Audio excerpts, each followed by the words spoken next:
యూదులని, Greece దేశస్థులని భేదము లేదు. ఆయనకు పక్షపాతము లేదు. ఆయనకు పక్షపాతం లేదు. ఏ భేదమును లేదు.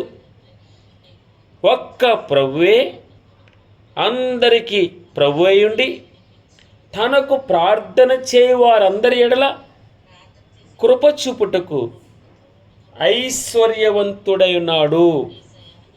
తనకు ప్రార్థన చేయి వారందరి ఎడల కృప చూపుటకు ఐశ్వర్యవంతుడై ఉన్నాడు. ఆయన ఐశ్వర్యవంతుడు. ఆయన ఐశ్వర్యవంతుడు. 1 పేతురు 5వ అధ్యాయం 10వ వచనం.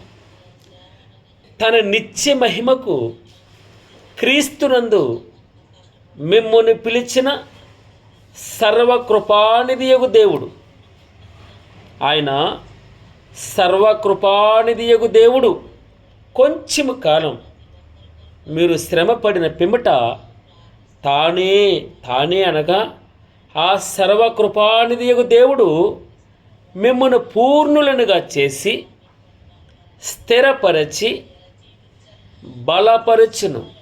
యుగ యుగములకు ప్రభావం ఆయనకు కలుగునుగాక. ఆమేన్. తన నిత్య మహిమకు క్రీస్తునందు మిమ్మును పిలిచిన సర్వకృపానిధియగు దేవుడు కొంచెము కాలం మీరు శ్రమపడిన పిమ్మట తానే మిమ్మల్ని పూర్ణులుగా చేసి స్థిరపరుస్తాడు, బలపరుస్తాడు. ఆయనే మిమ్మను పూర్ణులనుగా చేసి స్థిరపరచును, బలపరచును. యుగ యుగములకు ప్రభావము ఆయనకు కలుగునుగా.